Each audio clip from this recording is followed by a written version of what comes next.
So I was thinking about just now. A thought came in my head, and I was like, "Oh no, yeah." The thought came in my head, but this is where it started.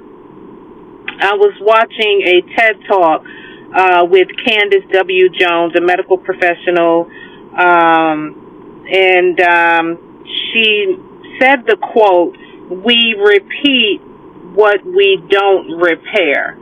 And then I went on to look into, I wanted to know who was the originator of this quote, because I hear this often throughout life. And it says, the quote, "We repeat what we don't repair," is originated by Christine Langley Oba. And a psychologist or something. I don't have her exact title at the moment.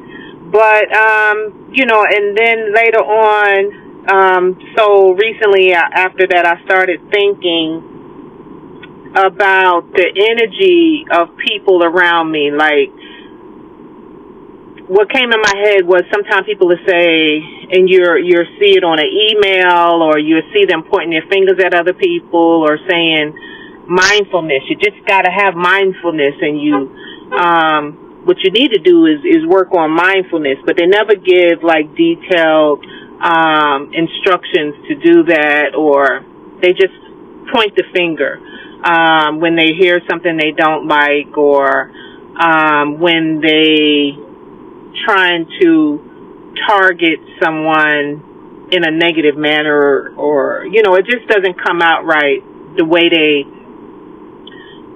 when they say that you need to, it's about mindfulness, or you made a mistake, you need to be more mindful, or the way you're talking, or you just need to be mindful, in your actions or things of that nature. Some people are honest about it, but some people just do it because, that's a slogan that everyone else is using, so they just pick up that slogan and throw it at anybody that,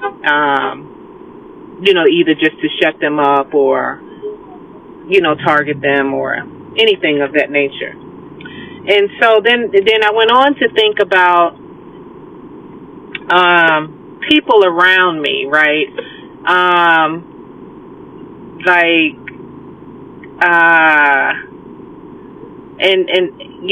Where if you ever notice, like sometimes people are around you. I know me. I'm just sharing from experience. If I'm in a workplace, or if I'm in near family members, or if I'm in an intimate relationship, or if I go into a store, and I'm like, damn, they just throwing my energy off, or, you see somebody and be like, oh, God, don't let them come around me. Oh, my goodness, they annoying me so much, right? But I just can't, I've gotten to the point, you just can't say, get away from me, or I'll get up and walk away, or, things of that nature. And then it's like when the energy is off, you can't say something wrong with that person, and then somebody said, well, you shouldn't blame yourself for that. It is them. It is the people. So I wanted to think a little bit deeper about that. And so here's what I typed into, I'm going to say Google, the new AI. AI is the new Google. I typed it in. And I said, see if there's any psychological or behavior health studies done on this and how to think about this. I heard the quotes, "We repeat what we don't repair." I heard it on TED Talk with Candace W. Jones, the medical doctor. And the originator from this quote, "We repeat what we don't repair," is originated by Christine Langley Oba. And so I was thinking about that in a way where, say, for example, I'm at work, I get annoyed when certain people come around me, the energy changes and things like that. But I had to learn, and instead of saying, in the workplace, those type of feelings happen, like in intimate relationships, and I just wish they would get away from me. Family relationships, something like that. It's like, oh my goodness, I can't wait to leave, or going to a store out in the community, things of that nature. And so instead of looking at the other people, it's like once I started looking within myself and saying, why am I feeling this way? Like, what is it about them that makes me feel my energy is off now?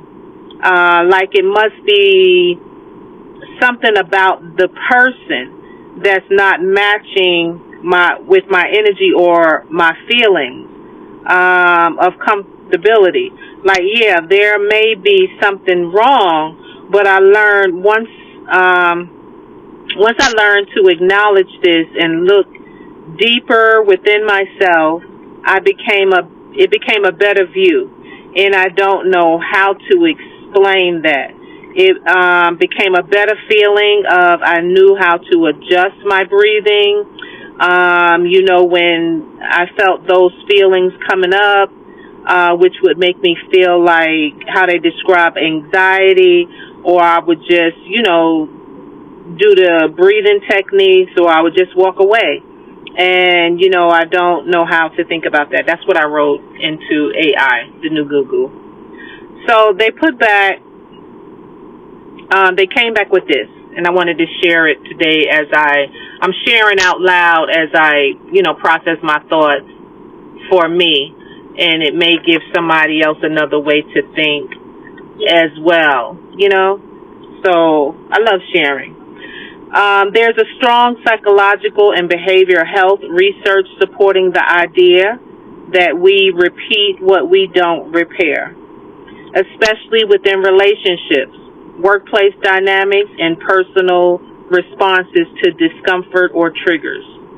This concept, attributed to Christine Langley Oba and discussed by Candace W. Jones, MD, in a TED Talk, is closely tied to trauma research, repetition, compulsion, and self-awareness practices in behavioral health.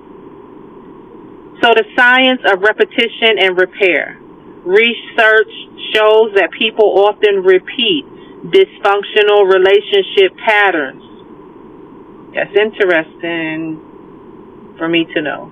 Or emotional responses, because these patterns are familiar. I've heard Dr. Ramani talk about that before on many different levels, and deeply ingrained in the brain from early experiences or trauma.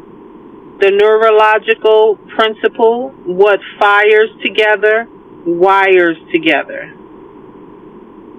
I've heard coaches talk about that. Like, what fires together, wires together. I think that comes from, I heard that with Tony Robbins in them. Explains how repeated thoughts and behaviors create reinforced neural pathways, making them habitual, even if unhealthy.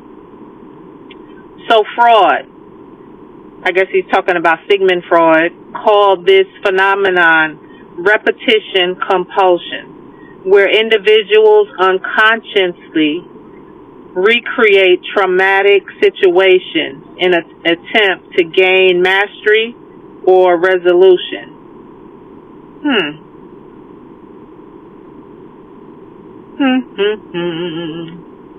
Triggers and emotional responses. In various settings, I'm going to go back to this one, where Freud calls it unconsciously recreating traumatic situations. Something I was thinking about real quick is how people constantly like to keep drama going, or they cannot be in quiet situations where they always have to just keep drama going, just keep, some type of friction or, just bad stuff always happening, and that just makes them feel good. I think that falls under that category. Triggers and emotional responses. In various settings like workplace, family, community, feeling a discomfort, anxiety, or wanting to distance oneself often signals a past pattern being reactivated. And I'm starting to notice this even on a deeper level, where you remind me of, and a mother, a father, a sister, a brother, a aunt, a uncle, a cat, a dog. And then if I find myself saying that or thinking that, I'm like, depending on the who I identify them reminding me of, and if it was someone that made me feel uncomfortable, was bad experiences. Yep. Something is wrong. Something is definitely wrong. You're doing some of the same behaviors. You're doing some of the same talking points, the same actions. And so I know that's why some of my triggers happen. These triggers can be physical. You start feeling tight chest, a racing heart. This is so true. I've experienced this many a times. Wow. Emotional anxiety, frustration, or behavior, walking away, shutting down. They frequently arise from unresolved issues and can create tension until acknowledged and understand. So, to be able to acknowledge it and say, I feel this way, something's happening here. Something just ain't right. Something's happening here. So and I can say from experience, once I start acknowledging how I was feeling, it became better to understand, which made me feel better about being around certain people. The role of self-awareness. Modern behavioral health strategies emphasize self-awareness as the key to disturbing or disrupting unhealthy cycles, which involves noticing physical and emotional responses, the moment, like the body scans and the breath awareness, examining the thoughts and beliefs driving these reactions and how they relate to previous experiences. Okay. How to think about these experiences. Understanding that reoccurring negative feelings, whether in the workplace, family, community, are often rooted in unresolved issues. I said that helps shift perspectives for blaming others to exploring personal growth. By acknowledging triggers, reflecting on their origins, and using self-regulation tools. Individuals can break cycles, build healthier, more adaptive relationships with themselves and others once you recognize all this stuff. If your experience feels hard to articulate, it's often because you're moving from unconscious reaction to conscious processing. It's pretty deep for me. A positive step towards supported by psychological research using breathing techniques, mindfulness, and self-reflection helps navigate these feelings effectively and supports emotional healing and improve relational outcomes. So something else I typed, and then they came back with something, and I typed back in, I said, no. I said how to identify the unresolved issues in me when I feel this way around people. And it came back and said, you can identify the unresolved issues within yourself that arise when you feel discomfort around other people by practicing mindful self-awareness by journaling your emotional reactions and tracing your feelings back to their origin. That's why they say the background matters. Here's a clear research-backed step-by-step approach. So when people say forget your past, forget what happened, forget what hurt you, it all goes back to the originate how shit first started happening with you. You know, that's why they got look within yourself and find that inner child within yourself and all those type of things, right? Notice physical and emotional signs. Start by paying attention to any intense emotional or physical responses, such as anxiety, irritation, tension, increased heart rate, or changes in breathing. When you are around certain people or in specific situations. These signals often indicate a triggered, unresolved issue. That TED Talk with Dr. Jones was very good. Name and document your triggers.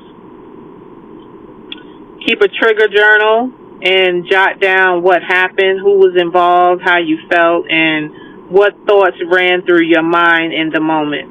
Over time, this can help you see patterns such as reoccurring feelings of being criticized, ignored, or respected. Ignored or not respected. And I don't sit down and journal all that, but I do have it in my head, and those that play a significant part in the triggering, I remember that. You know, I definitely remember that. Trace feelings back to their source. When you feel discomfort, pause and ask yourself, what does this remind me of? That's why you don't dwell in the past, but you know your past. To know thy past, you know, and know certain bad things that has happened, so that you can relate current situations to some of the things that has caused trauma in the past, that has caused bad things in the past to happen to you. Think about past experiences, especially from childhood, that produce similar feelings. For example, feeling rejected at work might echo times when you didn't feel accepted at home or school. And that's quoted from Healthline. Practice mindful curiosity. Instead of judging your emotions, approach them with curiosity. Why does this situation bother me so much? Mindfully notice what beliefs or fears might be activated, like fear of abandonment, not being good enough, or being controlled. And it says here that was found in Serenity Seekers Counseling. There's something within that paragraph, though. Why does this situation bother me so much? You know, instead of saying, it ain't me, it's them. They're the ones making me feel this way. Something like that. Reflection and conversation. Often opening up with a trusted friend, a therapist, or through introspective journaling can yield fresh insight into the roots of your triggers and can clarify unresolved issues that drive your reactions. I love putting my words and thoughts into the song AI and creating music from it. I have my own little musical playlist. That makes me feel good. This process helps you transform discomfort into a path for emotional growth, self-compassion, and healthier responses, rather than repeating old patterns of shutting down. All this, again, I noticed if when people say it all starts with you, or you got to work hard for yourself and fight for yourself.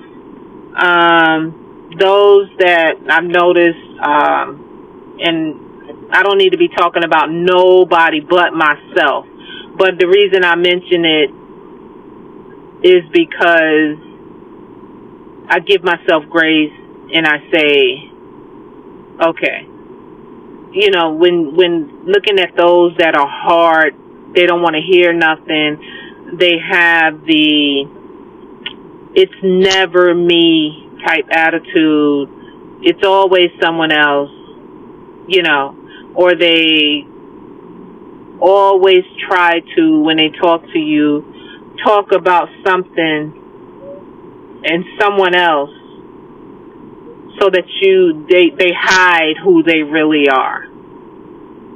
Something like that. But anyway, this did give me a deeper look at things about the energy with people around me. This is deep because it's like, pay attention. This goes also back to that gut feeling. When you feel something, notice something, you know, and pay attention to it, especially when you've been through so much. It's giving you hints of, you know, things repeat itself. You know, it's just like you working in a pharmacy and see all those drugs. It just starts repeating and repeating, you know, or you learn in the body and the different body structures or bones and muscles and stuff like that. And it becomes repetitive. You think it's so hard in the beginning, like so hard when you're going through the trauma and this and that or whatever. But then you get to a certain point where things become repetitive. Things become, I can identify that quicker. That good old gut feeling. All right, peace.